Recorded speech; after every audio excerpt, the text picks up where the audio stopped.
A new push is underway to get hazard pay approved under second stimulus package.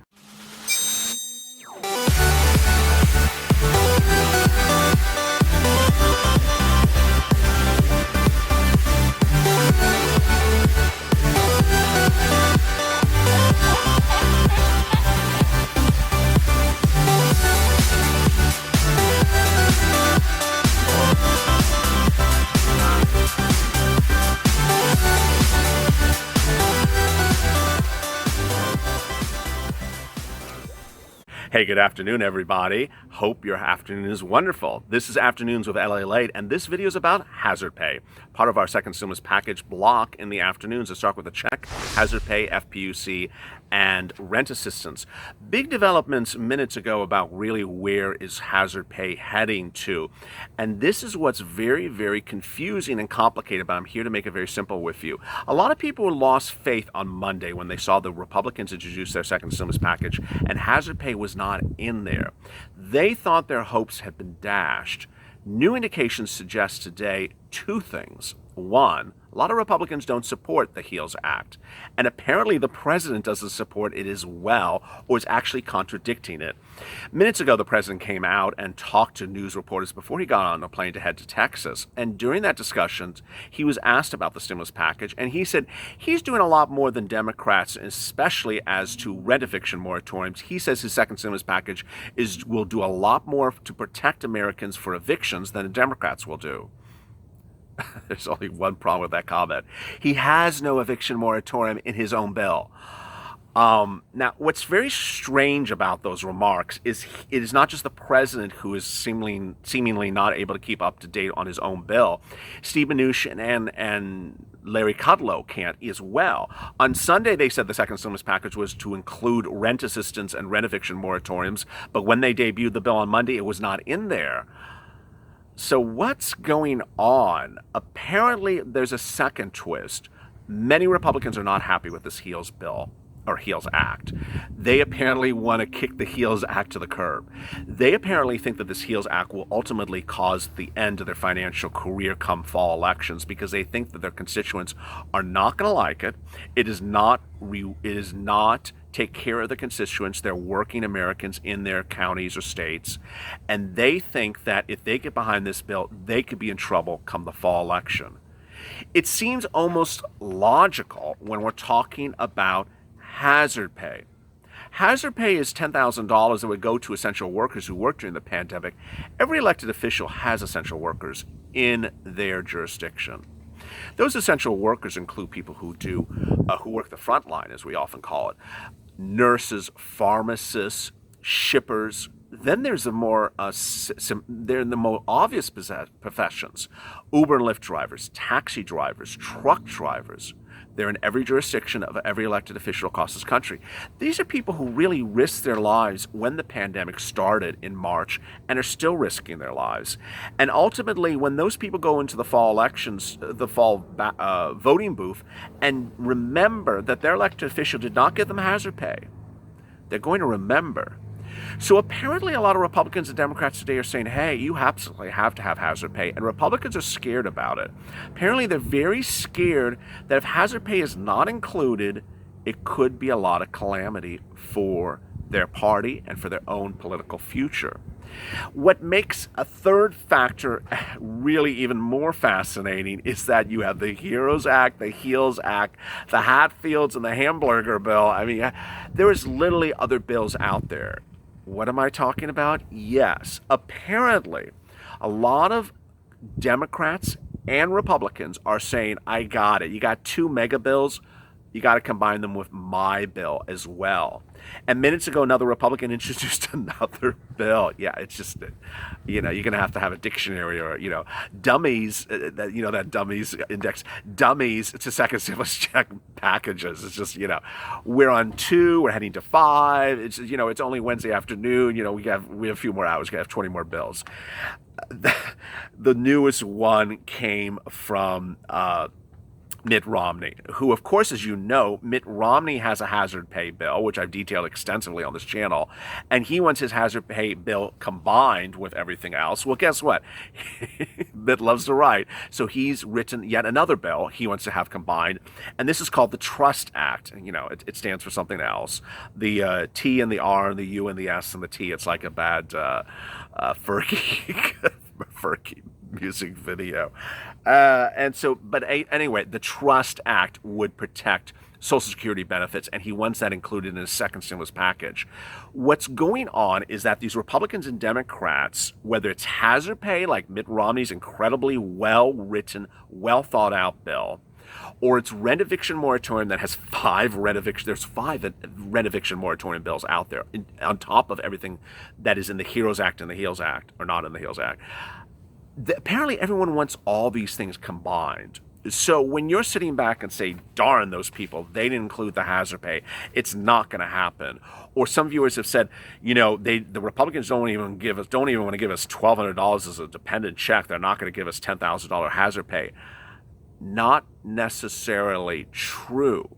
It appears that the people who wrote, or person that wrote this the HEALS Act, did not think through a lot of things, and a lot of Republicans are not on board. As you recall, on Sunday I told you that Steve Mnuchin appeared on the Capitol Hill with Mike Meadows, or maybe it was Saturday morning, and spoke to leading Republicans and said he had full support. Not true. A lot of spin apparently now happening. Republicans are not fully behind the HEALS Act, and there's now indications that there's more support behind the HEROES Act than the HEALS, even among Republicans. Apparently more Republicans are slanting towards Nancy Pelosi's approach to how to deal with the pandemic than the HEALS Act. What's at issue? What's at issue is a very clear message, especially when we talk about hazard pay. The message is that the HEALS Act, to anyone who has a simple brain cell, will realize that the HEALS Act is really a bailout of corporate America. When you look at it, everything is about corporations and nothing about it is for working employees.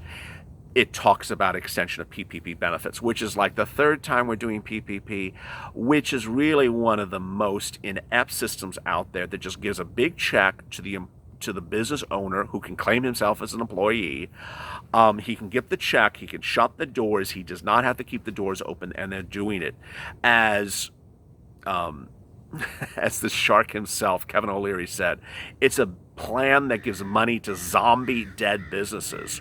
That's the first thing. Second, $3 billion for a federal building. Again, why is the military getting money in a COVID-19 relief? Third, money to restaurants. There's a proposal to have 100% tax deduction to anyone who spends money at restaurants through the end of the year. Again, another bailout for big business. Fourth, Mitch McConnell.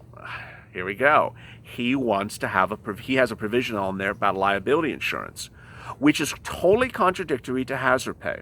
His liability insurance provision provides that you cannot sue an employer for anything COVID-19 related unless the actions were intentional, which is basically the employer coughing on you. Now, some may say liability insurance to some regards is helpful, but to say I'm giving liability insurance so the employee can sue the employer, but I'm also not providing the employee hazard pay, the message is very clear. And it's that type of message that a lot of Republicans don't want to be on board with coming into the fall elections. Ultimately, if you worked in Walmart, Target, Sam's, Walgreens, CVS, Rite Aid, all those, big box retail stores that have groceries in them, that have pharmacies in them, you are potentially essential workers. And there's so many millions and millions of those workers in every jurisdiction of this country, and especially in Republican counties and states. And so if you're going into the fall election as a Republican and you're saying, hey, you worked as an essential worker, you worked the front lines, you were a pharmacist, you were a doctor, you were an Uber Lyft driver, you were a shipper, you did distribution, but, thank you and God bless and vote for me. It's not going to work. and apparently it's not working. So what should you be thinking about at the moment? What you should be thinking about is really the calculation. The calculation is very simple, and if passed, this money could be coming to you very, very quickly and very, very soon, and I want you to be up to date. It's sort of like EIDL or PUA. When these things were starting to launch, I told people, get ready and understand how the calculation is done, because when it hits, I want you to get that money right away. First, you would not apply for hazard pay yourself unless the Romney bill passes, which says that the employer will do it, is required by law to do it. The proposal for the Democrats is that the employer does not have to do it, but the employer does it for you. Next, the calculation is very simple. Number of hours you worked since the start of the pandemic through the present, hourly, part-time, furloughed hours, half any type of hours you had. Take those number of hours, times it by $13 an hour. Get a number. That number, you look at the number. Is it more than $10,000? Well, if you made up to $100,000 last year, you would get a lump sum of $10,000, bam, right in your account. Very simple and great, great, great news. If you made over $100,000 last year, then you get only $5,000. Next, if you're in one of those thresholds but you're not over the number yet, let's say you're at $2,000, don't worry, you get that lump sum, and then going forward, you would get $13 an hour into the future. Romney differs a little bit. His calculation is less. His amount of money is not $10,000, it's less. I think it's like $5,000, $6,000. But he puts a mandatory requirement on employers to do this for you. Ultimately, these funds will be coming from the federal government to the employer and from the employer to you. But what you need to know is that whether or not you're essential, which is defined in the bill, how many hours you worked, and will your employer apply for you? As I've said, you need to start that discussion. Some unions have started the discussion. Whether it's the grocery unions who are having a real big problem with Kroger and the supermarkets right now about even paying hazard pay there. A lot of them are saying people need to be paid hazard pay, ensure they're paid. Ultimately, what I want you to leave with today's video is a lot of things are going to change over the next couple of days. Hazard pay is not dead and done. It's still on the table. Coming up later today, FPUC and rent assistance in the continuation of afternoons on LALATE. Tomorrow morning is Mornings on LALATE, which was a big blockbuster this morning. Thanks for tuning in. And tonight is Primetime LALATE. As always, stay motivated, stay informed, stay educated, and stay with LA for more.